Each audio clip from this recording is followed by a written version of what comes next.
l'article 19 de la loi 2011 def naan le droit réel mooy boo defee toutes les procédures ba ñu inscrire ko au niveau de la constatation foncière c'est comme le certificat de naissance moom moo nekk nii ça veut dire amul benn werante que moom le titre bu ko defee aujourd'hui derrière quand les gens maintenant viennent occuper le terrain illégalement il y a deux voies.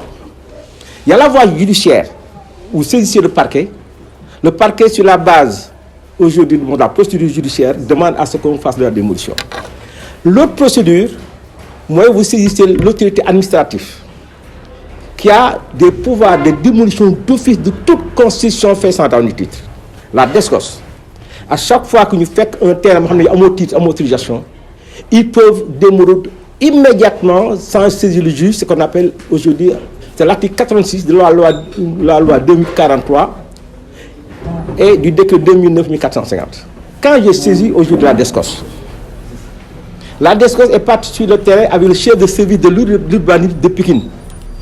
Ils ont constaté aujourd'hui l'occupation illégale et impérativement ils doivent faire ce qu'on appelle l'état de lieu contradictoire. Et les deux notes qui ont été faites ont été adressés au préfet de Pékin qui par lettre numéro 307 du 4 mars a dit à la DSCOS d'aller procéder à la démolition sur la base de la loi. Mais vous faites que les DSCOS tognent. Mais oui, j'ai pas de responsabilité. D'autant plus que l'article 87 de la même loi dit que en cas de contrôle a posteriori de la démolition, si le juge constate de l'illégalité de la démolition, seul l'État est responsable. Donc je ne peux pas avoir de responsabilité. Donc, dans un premier temps, moi j'ai porté plainte contre les personnes qui ont vendu le terrain. Ils ont été condamnés à 800 millions et à purger une peine de 2 ans. La même chambre, aujourd'hui, quand ils ont fait une première fois au jeu de la plainte, le parquet a donné le dossier à la DIC pour enquête. Après enquête, aujourd'hui j'ai été relaxé. Mais ils ont les pouvoirs de me faire une citation directe. Quand ils ont fait une citation directe, le 6 juin 2015, en première instance, les juges ont dit que le tribunal n'est pas à même de se prononcer sur l'illégalité de la démolition, à moins que les plaignants produisent des actes notariés. Et que même s'ils produisaient des actes notariés, le tribunal ne peut pas savoir quel est le préjudice, à moins qu'il puisse le justifier. Et derrière, nous n'avons pas non plus trouvé la lettre que le préfet a adressée à Babacar Fall qui l'aurait montré à la DSCOS. Je ne suis pas dans la procédure. C'est le préfet qui a écrit directement à la DSCOS. La DSCOS a apprécié qu'ils pouvaient démolir. Ils se sont fait encadrer par 50 gendarmes de la FGI. Ils ont procédé à la démolition. Je n'ai aucune responsabilité là-dessus. Et le juge l'a dit. Quand le juge dit que le tribunal n'est pas à même de se prononcer sur l'illégalité, à moins que les gens produisent des actes notariés, il appelle l'article 552 du Code civil français qui dispose le droit du sol en pour dessus et le dessous. Légalement, juridiquement, quand vous trouvez un terrain quelqu'un, si vous y plantez, quoi que ce soit, si vous mettez un immeuble de 100 milliards, le juge doit impérativement aujourd'hui en fait faire démolir.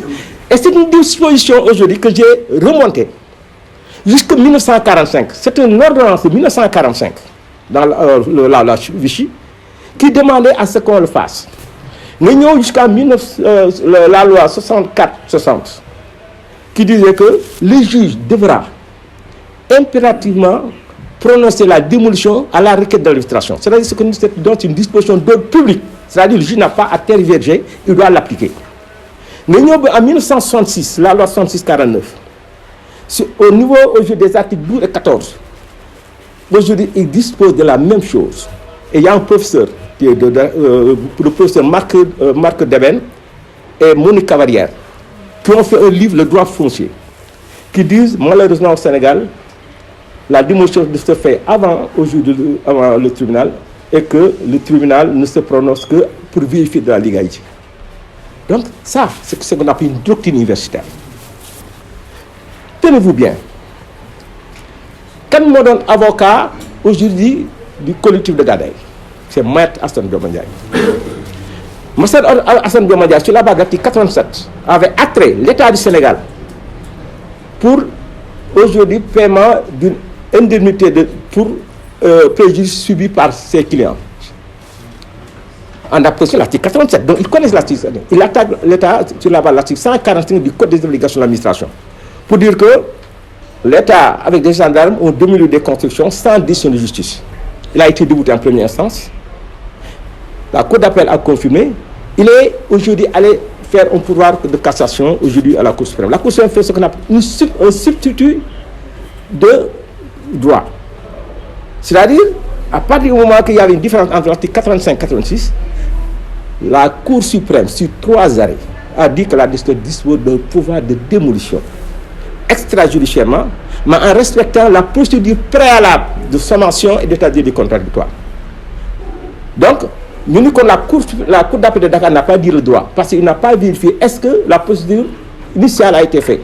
Et l'affaire a été renvoyée à Thiès. Le tribunal de l'ensemble, de toutes les chambres, aujourd'hui a dit, écoutez, que la DSCOS a des pouvoirs. Donc, ça ne peut pas aujourd'hui.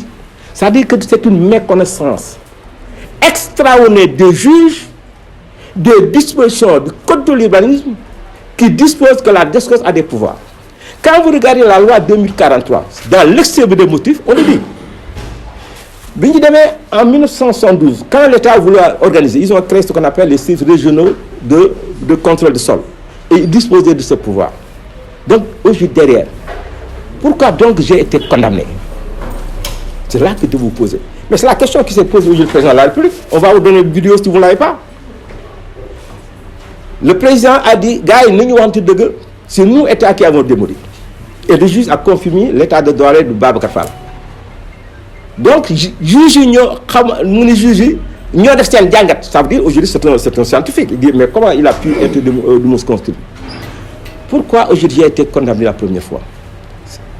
C'est parce que le directeur de la DSCOS avait écrit aujourd'hui derrière, leur avocat a écrit à la DSCOS pour dire, mais Babacar Fall, comme tu as dit au pareil, il ne faut pas qu'il fasse des constructions, des travaux. Le directeur de la DSCOS lui répond, Babacar Fall peut faire tous les travaux qui sont nécessaires parce qu'il y a un état d'oreille, une utilisation de construire. Je suis au règle de ne pas aujourd'hui cette fausse requête, à moins que le juge ne le décide. Mais comment vous allez vous penser? Je vais vous donner la lettre. Un juge peut dire que la DSCOS n'a pas dit cela. La DSCOS a dit qu'ils n'ont pas de pouvoir de démolition que sur décision de justice. Mais c'est une déformation extraordinaire qu'un élève de CI ne peut pas faire.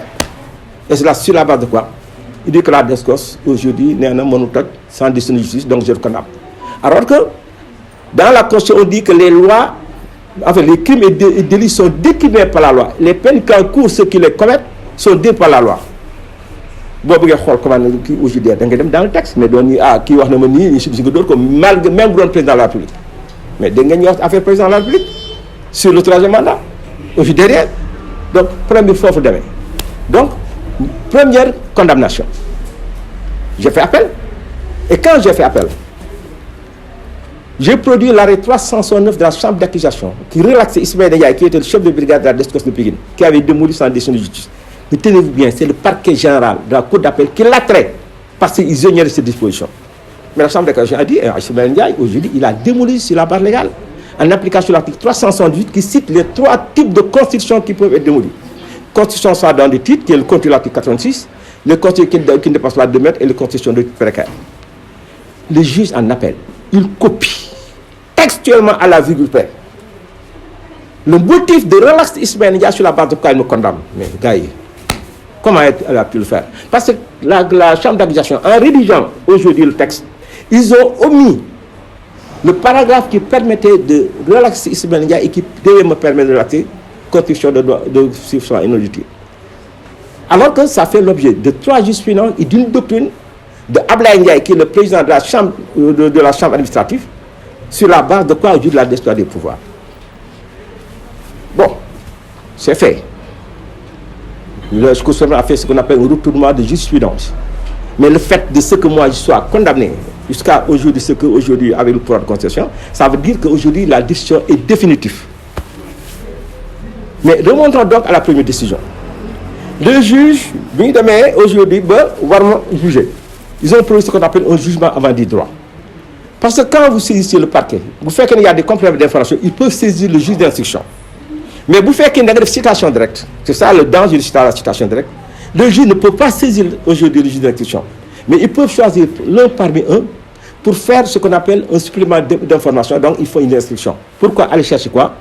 Aujourd'hui, derrière, l'acte administratif, l'acte notarié. À partir du moment où on devait me relaxer. Les juges leur disent, écoutez, mais même si aujourd'hui, derrière, vous l'amenez, il faut me situer le... Mais là, c'est... Grand, moi, j'ai commencé à travailler à 21 ans. J'étais chef comptable de la BNDES. J'étais chef comptable de la BNDES Paris. J'ai mon 3e cycle de banque. Donc, je suis un banquier. Donc, bon, moi, je dirais facture fictive. Aujourd'hui, derrière, mais grand, c'est facile. Quand on leur a dit, qu'est-ce qu'ils font? Ils disent que c'est ainsi de suite. Si on a 10 millions, on a une facture numéro 1, 10. Mais il va changer les dates constamment 2011-2012. Mais quand vous prenez l'ensemble de ces factures, vous triez sur Excel, sur date, mais les numéros ne se suivent pas. Et quand vous triez sur date, les numéros ne se suivent pas. C'est ce qu'on appelle escroquerie à jugement. Quand devant un tribunal, quelqu'un produit de faux documents pour faire aujourd'hui condamner quelqu'un pour en tirer bénéfice, ce qu'on appelle escroquerie à jugement. C'est exactement ce qu'ils ont fait. Donc toutes les factures fictives sont là. Je vais vous laisser encore bien avec l'ensemble des analyses. Mais le plus grave, quand aujourd'hui derrière, on leur a dit, écoutez, monsieur, il faut que aujourd'hui ils justifient. Qu'est-ce qu'ils font? Ils vont aller se faire un plan fictif. Tenez-vous bien. Ils vont aller chercher un géomètre. Ils disent, faites-nous un plan. Sur le même plan, maintenant envoyé par fichier après. J'ai une utilisation sur 204 personnes. Ils ont pu trouver 253. Comment? Sommation aujourd'hui de la constatation, ils ont des 200. Mais quelquefois, il faut que j'ai 253.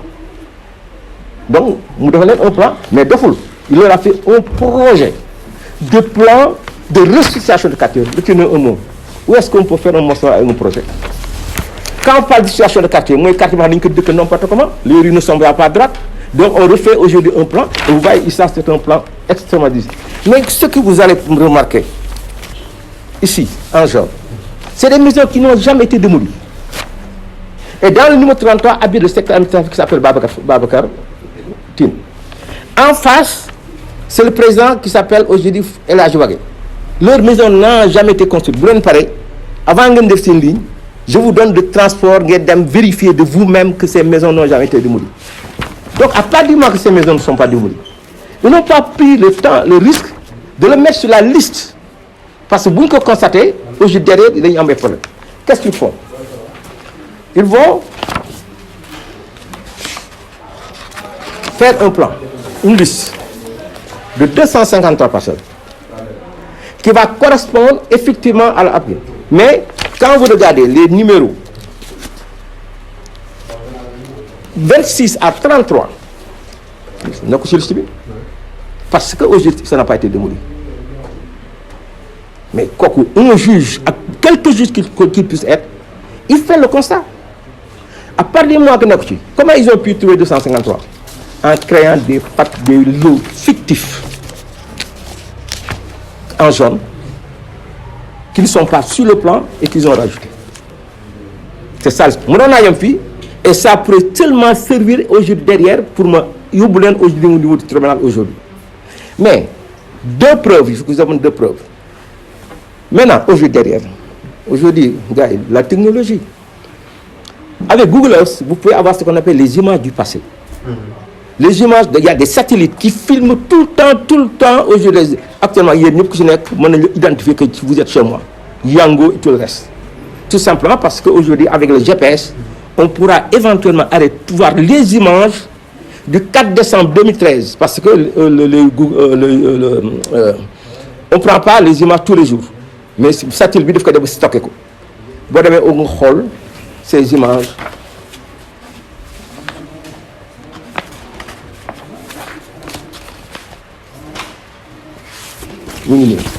Donc quand je prends ces images, Google, je prends le plan de situation locataire. Je prends un géomètre agréé. Il est assermenté parce qu'il a juré devant le tribunal. Il fait ce qu'on appelle aujourd'hui un collage du plan, nous superposons pour savoir exactement quelle est la situation. Et vous ignorez pas que Gadaï c'était depuis là-haut. Donc tout ce qui est en jaune, c'est des parcelles qu'ils ont déclaré avoir, sur lesquelles ils ont construit, alors que c'était des filao. Ils signent, ils donnent l'ensemble des éléments. Une autre preuve. C'est-à-dire, moi, 60 parcelles, alors que moi je suis 204, parce que aujourd'hui, il fallait nous khadjal des parcelles. Aujourd'hui, en fait, donc, bonne preuve. Bon. Donc, quand vous prenez aujourd'hui derrière les maisons dont je dis qu'ils n'ont jamais été démolies,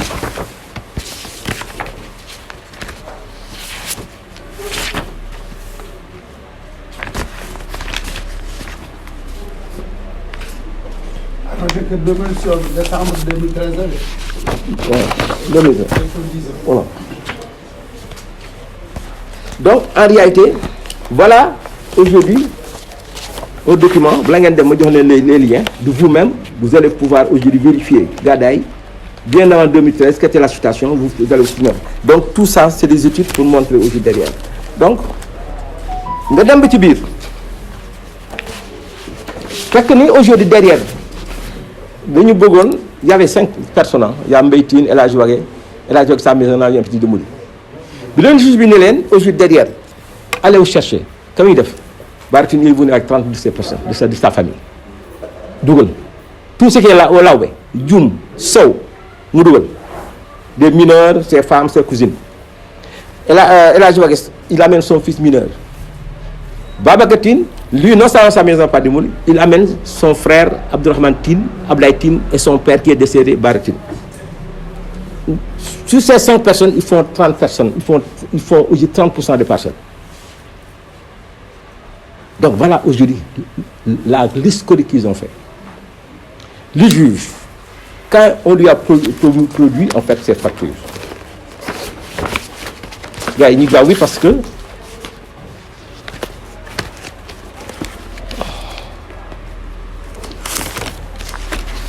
dans la précipitation, il y avait des gens qui avaient acheté. Comment pouvez-vous faire le recensement de toutes les personnes qui ont acheté sur 253 le même jour de la démolition? Or que nous, États-Unis, nous, Espagne, vous ne pouvez pas les recenser. Donc ils ont fait aujourd'hui un plan faux, des affectations aléatoires. Maintenant, quand il a fallu aujourd'hui derrière, sur la base du jugement, le juge leur dit, écoutez, il y a des gens qui sont tellement intelligents que disent, ah non, jamais je me poudrerai de factures fictives, de factures. C'est non immédiat. Ce sont les dirigeants. Babacar Tine, il n'a pas de réparation. Il y a réparation les dirigeants, mais ils ont laissé les autres produire des factures. Donc ils avaient déclaré 800 millions de préjudice. Mais au final, il n'y a que 117 personnes qui ont produit des factures fictives. Sur la base de quoi je dis, écoutez, je ne reconnais les préjudices que pour ceux qui ont produit des factures. Et quand on fait la sommation, c'est 325 millions. Constitué que des factures fictives, nous filles aujourd'hui, que je n'ai pas le lot. Maintenant, les gens aujourd'hui qui n'ont pas pu recenser, ils sont plus de 100 qui disposent d'actes, qui n'ont pas eu de réparation, donc et les actes de cession. Si vous regardez aujourd'hui dans ce document, vous avez les numéros qui figurent sur la liste et les numéros sur les actes. C'est différent. Nous avons aujourd'hui un élément de contrôle.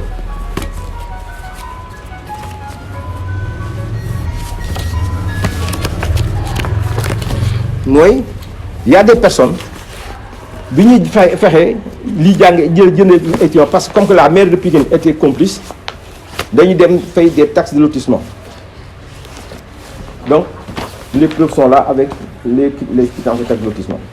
Donc maintenant, le juge, il fait ce qu'on appelle erreur matérielle. En condamnant sur la base de ces erreurs, la décence à des pouvoirs de démolition sur 2 cas. Deux fois en plus, moi, m'a fait les engins. L'article 86 dit que la démolition fait aux frais de l'intéressé. Mais c'est grave, extrêmement grave. Aujourd'hui, qu'un juge puisse faire une erreur pareille. Et je lui fais une lettre de demande d'identification d'erreur matérielle. Maintenant, aujourd'hui, puisque j'ai été condamné, eux, ça ne les intéressait pas que je le fasse 325 millions. Ça ne les intéressait pas parce que les dirigeants ne s'y retrouvent pas parce qu'ils ont une réparation. Alors ils ont trouvé une superfise mooy lan nañuy jooy ci kaw président bi on va vous appeler vous tous aujourd'hui derrière voilà aujourd'hui derrière bi ñu jëndee avant comme que c'est un lotissement aujourd'hui qui a été fait frauduleusement sur nos terrains avec aujourd'hui la compétition des services techniques domaine dañ daan dem fay les taxes de lotissement à la mairie de Pikine et quand vous regardez les numéros sur les taxes de lotissement ils sont différents beneen preuve donc maintenant bu ñu demee ci biir on dirait que vous achetez depuis novembre 2003 avec tous vos papiers on m'appelle aujourd'hui je le cite bu la nga def noonu Abdourahmane Fofana qui était le ministre de l'Urbanisme m'appelle chez lui à point monsieur Fall dimbali ñu président nee na nga dimbali leen parce que ñu tëj que dañu ay ñàkk doole lañu dañu bëgg daal xool est-ce que yow mën na jox benn terrain yow nga jox ma ne non bu leen benn jox leen ko Mame Boye Diao ma fait appeler si bind leen ko parce que maa ko je suis à la télévision mu di monsieur Fall vraiment doo ñu dimbali est-ce que mënuñu def échange ma ne à partir du moment que vous me citez 1 hectare 10 que vous m'avez volé illégalement en 2010 je consens à vous donner 65 parcelles ñun ma ok d'accord mais ils vont me donner 2 hectares 5 mooy ci Guédiawaye mooy fi ñu nëbbu mais c'est un protocole signé que j'ai signé moi avec les responsables aujourd'hui en fait jusqu'à 23 heures de domaine mais yombul en application de l'article 750 du code d'éducation c'est une transaction ils vont se retrouver avec 253 parcelles de 25 millions l'une ça fait 6 milliards mais à la fin mais donnez-moi mes parcelles non ils ne me donnent pas mes parcelles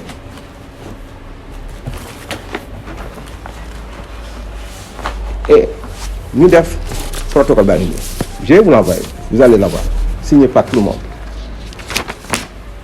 bu mu jeexee président a déclaré en conseil des ministres qu'il va régler le problème en faisant quoi en déclassant 17 hectares dans les Filao le décret de déclassement est là pour régler le problème et ça porte exclusivement sur le règlement du collectif de Gadaye donc personne d'autre ne peut bénéficier de ce décret et le décret est là vous allez l'avoir et on met à l'article 3 il est déclassé un lotissement Gadaye portant sur 2 hectares 93 attends alhamdulillah 2 hectares 5 yi ñu bëggoon jox fii moom la jox fii mais non non moom moo ko monsieur Fall man ah bon mais y a OGD coordonné jox ma dagg OGD premier réglé non Mame Boye Diao va se demander à ce qu'on établisse des baux sur mon titre si amul pouvoir bi président de la République n'a pas un pouvoir de me prendre un grain de sable à moins que c'est pour cause d'utilité publique en appliquant la loi 67-66 décret 81 ainsi de suite mu defal aujourd'hui en fait un décret d'utilité publique parce que l'article 8 de la Constitution aujourd'hui me protège mon droit de propriété et en appliquant l'article 15 de la Constitution pour mu manquer aujourd'hui c'est cause d'utilité publique ñu fay ba non Mame Boye Diao va leur faire des lettres pour lui dem leen aujourd'hui derrière Babacar Fall ngeen def ay beau j'ai que le président il n'a pas le pouvoir d'autant plus que dans les lettres il y avait des numéros de parcelles ça veut dire que pour que mu manque il faut que le plan soit autorisé par le ministère de l'urbanisme te ministre la pour mu manque approuver il faut impérativement mu disposer de état droit réel amuñu ko l'état droit réel est en mon nom comme ni ma leen ko waxee donc ils ont fraudé ils ont fauté pour man jàpp na foofu c'est parfois maa ngi xaar ñu jox sama parcelle mais voilà c'est ça qui les a trompés.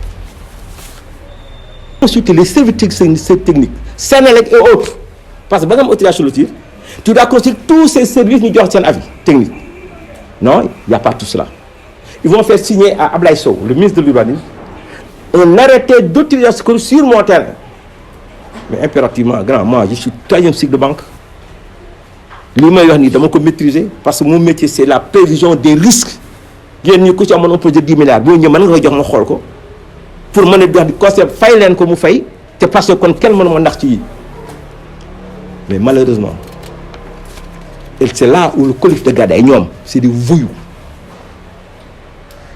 non seulement aujourd'hui ils fraudent avec des factures fictives ils fraudent avec des plans fictifs mais ils vont porter le vol de 131 parcelles aujourd'hui à leur nom parce qu'il fallait aujourd'hui qu'on le mette à un nom dans le décret de déclassement c'est lotissement Gadaye mais ici c'est une autorisation de lotir au nom du collectif de Gadaye on se trouve dans un problème de droit, n'est-ce pas?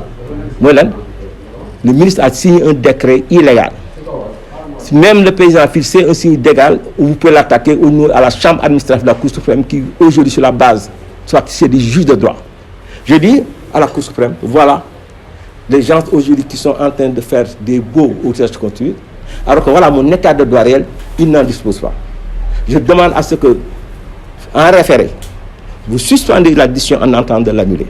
Et la chambre d'accusation, la Cour suprême a suspendu l'arrêté. Ils vont de ce devoir maintenant, aujourd'hui, répondre, discuter à jugement. Aucun juge, et je me laisserai plus faire, ne peut aujourd'hui sur la base de ces preuves, c'est intangible, ne pas les condamner parce que ce qu'ils ont fait, c'est extrêmement grave. Et quand aujourd'hui ceci s'est passé, alors qu'eux-mêmes, avec 400 parcelles, à raison de 25 millions, vous pouvez dire que c'est 10 milliards. Ils ont eu peur. Qu'est-ce qu'ils font? Il ne fallait pas que moi je participe à la réunion au Doumos à la séance d'aujourd'hui. Parce que je suis en contrainte par corps. Et les seuls qui m'ont inscrit, qui m'ont enlevé. En négociant, en disant à l'avocat, dites à M. Fall de retirer sa plainte. C'est pour retirer la plainte. Non. On va payer les 325 millions. À partir du moment où il n'y a plus de protocole, parce qu'aujourd'hui, ils ont renoncé à 253 parcelles pour pouvoir faire une contrainte par corps, parce qu'ils étaient obligés. C'est exactement ce qui justifie aujourd'hui mes 2 mois de rebus. C'est exactement ce qui se passe. Gars, on a eu à peur. On doit, nous sommes bonnes titre. Quand vous achetez un terrain depuis 2003, vous allez prendre 1 milliard de la banque. Vous avez 200 personnes que vous payez. Et que des gens tapent derrière des gens qui ne sont rien, viennent te vouloir aujourd'hui te polier. Depuis 2009, je ne vais pas revenir sur les autres cas, parce qu'il y en a beaucoup. C'est parce que, alhamdulillah,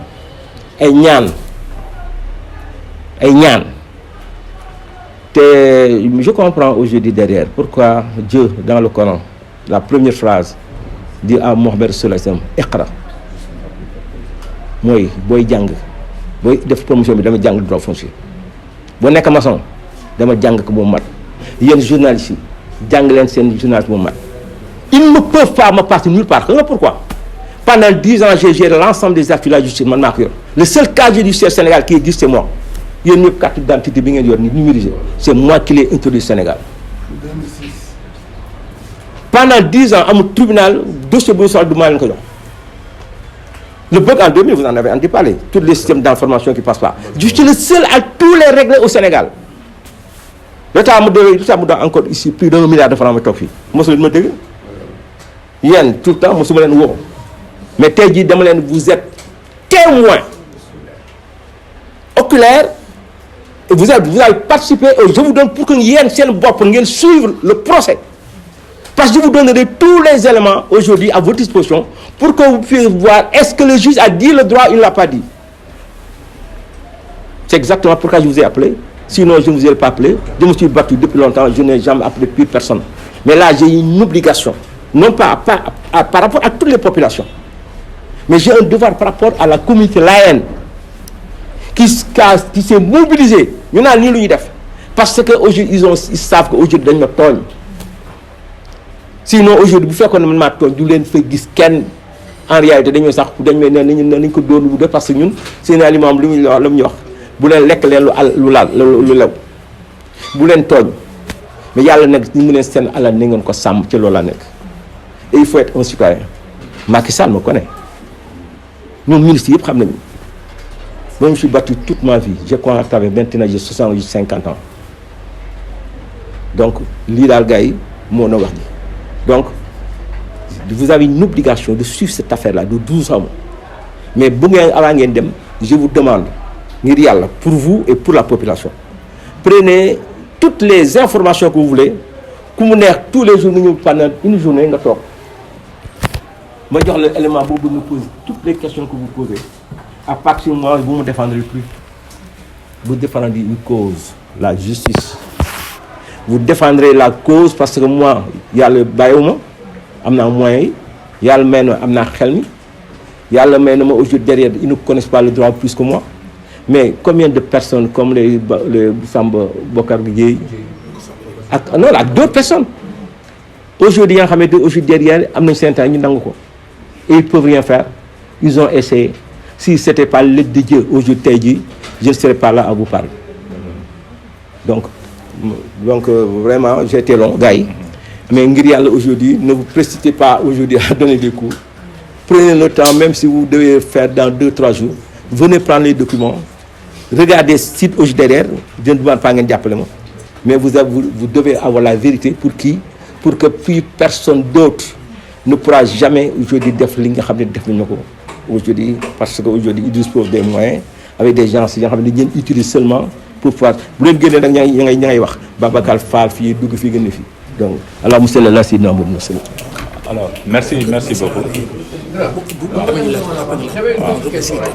waaw effectivement waaw gars yi ngeen baal mu tuuti rek ma am lu mu ci teg ngeen baal mu tuuti rek am lu mu ci yokk je tiens nag ngir yàlla li ma leen wax yëpp peut-être c'est intéressant mais waaw ku fi wax rek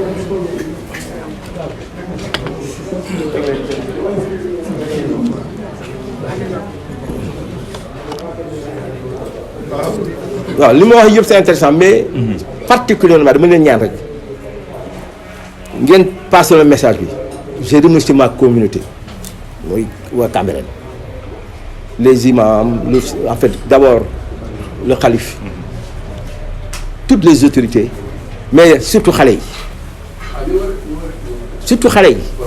gis ngeen man ba mu nekk fële en fait je n'avais que la télévision pour regarder je ne savais même pas mais c'est parce que xam nañ ñu dañ ma tooñ te dama leen di ñaan xale yooyu keneen kuñ ci mas a tooñ Cambérène nañu taxaw noonu aujourd'hui derrière ça permet à ce que aujourd'hui benn doomu Cambérène kenn dootu ko laal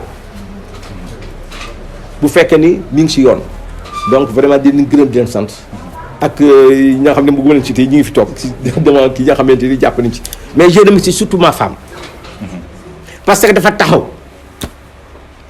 autorité yëpp amul benn autorité bu ko woowul fii pour gars yi dal booy ne leen jamais parce que nit ki moom aujourd'hui dafa war am dignité ba pare xam ni mu bëgg donc ñooñu mënuma leen remercier donc defagu moon benn dama mën a benn spécial avec Aziz mais comme que aujourd'hui c'est largement plus parce que États-Unis partout les gens ont participé ne mu naqare leen donc véritablement ak li ngeen mos a dégg depuis 5 ans waa kilif di gaaday di ko def lii la tey jii ils vont devoir perdre 253 parcelles mais comme que man bonuma te xam naa ne am si biir ci ñoom ña xam ne ils n'ont absolument rien ci affaire bi je redemande à l'État au président de la République parce que moo ko bëggoon régler qu'il sanctionne toutes les personnes qui sont derrière pour yàq moom li mu sañoon li mu la xam moom la naroon ba mettre tous les éléments et je renégocie mooy lan nañ ma jox li ñu wax joxoon nañu respecte le protocole jàmbañ li ñooy bu ko defee ñeneen ñi nga xamante ñi ngi ci ñoom ci seen biir te amuñu ay moyens ñooñu ñuy am ay parcelles parce que man parcelles yi dëkkewuma ko kër gi laa dëkkee te xam ngeen aujourd'hui kër gi aujourd'hui derrière 21 ans bi amee 21 ans la ak tabax kon nag yaay bàyyiwuma donc te man aussi que war naa leen mën a aujourd'hui yéene ñoom ay terrain bu am ci ay kër ngeen baal ma allahumma salli ala sayyidina Muhammad. Merci donc on va prendre 2-3 questions waaw bismillah. Ok. Je peux m'exprimer en wolof ou bien en français? Non, comme vous voulez. Comme vous voulez. ñu def ko Ah. D'accord. Monsieur Fall. Oui. Sama question benn la. waaw. mooy est-ce que quelque part aussi est-ce que c'est pas une erreur de votre part? parce que tey histoire jox na la dëgg. waaw. gis nañ que ça fait des années aussi. tout le village de Cambérène taxaw xeexal la. waaw. tey histoire jox la dëgg macha allah. waaw. est-ce que quelque part aussi bu erreur. moment boobu yëpp nga toog garder le mutisme le silence bañ a communiquer. waaw. parce que amaan na boo communiqué woon au départ. kon je pense que lu ñu expliqué. waaw mën naa la nangu loolu mais bi affaire bi commencé l'un des plus grands magistrats du Sénégal laa gis moom Babacar les procès ne se gagnent pas dans la presse c'est une procédure qui au moins sur lequel boo paree ma jox leen tous les sites 14 jugements gagné naa ko 14 donc En réalité, mon prix photo de venir aujourd'hui communiquer, et si je communique aujourd'hui pour la première fois, c'est pour vous et pour les populations. Pour que nous sachions exactement ce qui se passe dans le pays. Donc, peut-être vous avez raison, mais peut-être il y a un coup de mais ligne de Ndiem yep surtout bataille. Donc, madame aussi c'est vrai. Oui.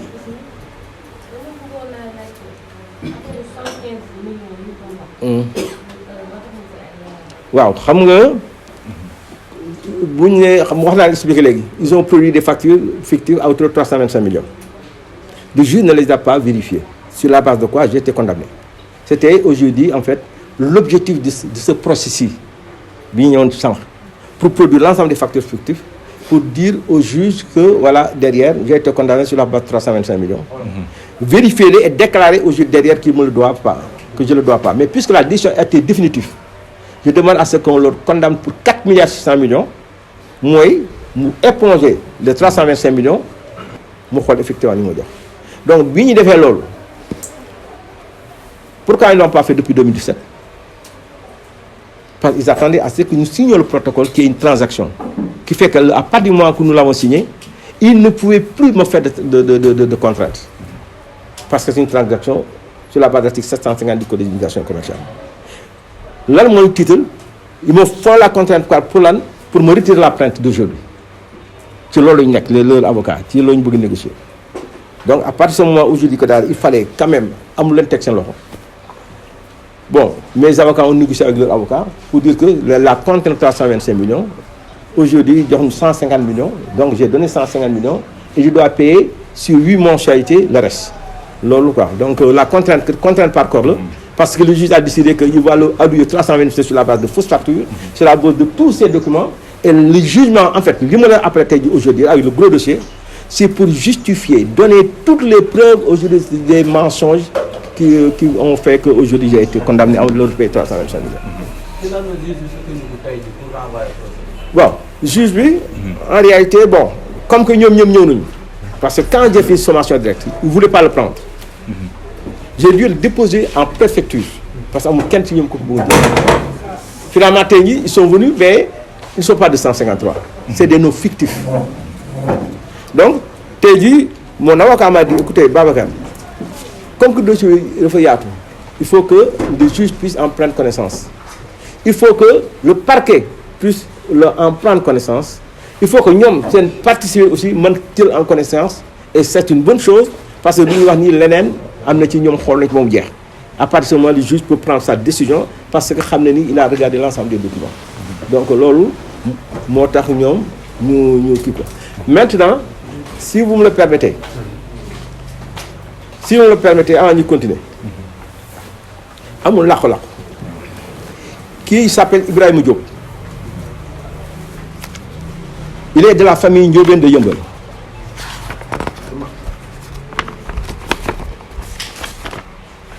Il est signataire du protocole. Parce qu'à un moment donné, il avait pensé qu'aujourd'hui, il pouvait le faire parce qu'il aurait eu une procuration. Il a pris le même avocat, Hassan Diomandjaï, pour me faire annuler aujourd'hui, en fait, mon inscription. Le juge a dit, écoutez, vous n'avez pas les pouvoirs de le faire annuler, Babacar Fall, je confirme, à 1779. Mais à partir du moment où je dis qu'il fallait faire quelque chose, j'ai porté plainte contre lui, avec 2 de ses frères. Et j'ai porté plainte à la DSCOF. Le juge l'a condamné à me payer 800 millions. Et quand nous avons fait le protocole, il a dit au collectif de Gadaï, il y a 253 parcelles.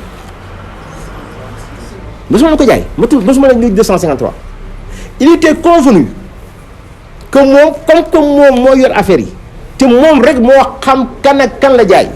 si le président, quelqu'un qui doit bénéficier du parcelle, amul fenn fu ñu jaay ni mom mo koy taxaw wax ko mom amul kenn ku ko mëna wax lu dul mom mo xam ku muy jaay ku jaayul. Alors bi ñu démé Bouchir ñu ni ko donc mu ni len ñu ni donc on va faire un travail moy lan yow andi sa acte yeen tim andel acte ñu xol yan moy acte bax sinon aujourd'hui on se trouve pas dans cette situation. Au lieu de faire ce travail, ils ne l'ont pas fait. Il m'a envoyé un huissier pour me dire exactement qu'est-ce que c'était dit pour ñu signer protocole ma ne dem kon yow yaa leen def say acte bi ñu demee ñu on l'a trahi ñoom ñi mu àndaloon donc boo gisee l'essentiel des personnes qui sont là mooy ñoom ñi mu jaay que les gens ne les ont pas recensés qui fait qu'ils ne sont bénéficiés de rien du tout. Dans la salle, il y avait des personnes qui disposaient d'actes qui ne sont pas sur la liste parce que la liste était aléatoire. Fort, moi, c'est ça. Mon mi, à bon près, 5 minutes, au jeu derrière, il pourra éventuellement vous dire exactement, parce qu'il est venu pour témoigner, nous exactement. Parce que vous regardez si les images depuis 10 ans, vous avez dit que le chef de garde, moi, je suis dit c'est que ñoom dañ ko trahir bu ñu trahir parce que dañu dem bi ci biir ñu bëgg aussi de neexal ay fonctionnaires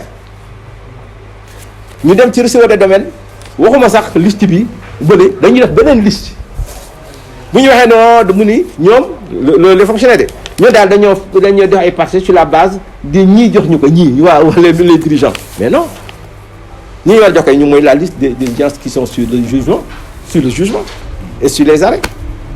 Donc moom moo leen mën a wax parce que ba mu daan def réunion ak gars yi xamoo mais bu doon bëggee man li ma wax nii mënul mat ci seen information lu dul moom moo leen di wax moom leneen di ak leneen di xam nga nag lu muy wax bu ko defee aujourd'hui si vous le permettez vous prendrez la parole. Mais il est signataire. Voilà une toute dernière question ah ñu jël ko rek après kii. Oui. benn litige boo xam ne man daf ma xaw a yéex c'est-à-dire par rapport ak dossier ak li nga xam ne moom la ñu développé lépp tey ñëpp ñi nga xam ne si ne am xel bu màcc lañ am xam nañ ne li nga wax ci ay sources yu leer nga ko teg parce que ay atte bi ngay basé kon est-ce que nga jàpp ne du état en tant que tel moom moo dëgg tànkam ci lii am nii waaye du collectif bu gàddaay bi rek. Effectivement, vous avez parfaitement raison. Pourquoi? Quand la loi dit à la DSCOS, vous avez des pouvoirs de démolition d'office quand vous constatez aujourd'hui, en fait, des démolitions, des constructions illégales. Pourquoi defuñu ko un? Pourquoi le préfet leur fait une lettre le 28 février 2013 ñu xaar ba le 19 décembre 2013 pour procéder aux démolitions? Donc ils sont responsables de toutes les constructions qui se sont faites aujourd'hui sur ces 10 mois. Parce qu'ils avaient démoli aujourd'hui, il y aurait peut-être des gens qui n'auraient pas construit. On expose des motifs. Donc la DSCOS est responsable. Le préfet qui avait donné des instructions à la DSCOS devait vérifier aujourd'hui est-ce qu'on a exécuté ces instructions. Mais la grosse faute, c'est la justice. Parce que les juges, quand ils ont fait un jugement avant du droit, ils avaient une obligation en appelant l'article 450 du Code de procédure pénale de produire aujourd'hui en fait un rapport sur les éléments qu'ils recherchaient. Moi quoi? L'acte administratif, l'acte notarial des gens, les factures qu'ils ont proposées, pour que moi, en ce moment-là, mon manachol pour moi aujourd'hui je suis dit. Et j'ai fait une demande reconventionnelle. Ça aurait pu être fait dans la procédure. Le juge dit non, monsieur Fall, affaire de compliqué. Mais il me laisse une ouverture en disant que rien n'empêche Babacar Fall d'attraire ce qu'il considère comme des personnes ayant occupé illégalement son terrain devant la justice. C'est ça aujourd'hui en fait l'objet de la réunion d'aujourd'hui. Mais regardez aujourd'hui ce qu'il dit. Les personnes qu'il dit avoir occupé son terrain. Alors qu'aujourd'hui il dit que mon état de l'arrière. Il aurait pu dire des personnes qui occupent son terrain. D'autant plus que c'est la même chambre qui a condamné les personnes qui ont aujourd'hui vendu les terrains. Il y a de quoi avoir peur sur notre justice. Si nous sommes là, le premier, ce serait rien d'autre que l'État. Je vous confirme, monsieur. Donc merci Gaï. Je pense que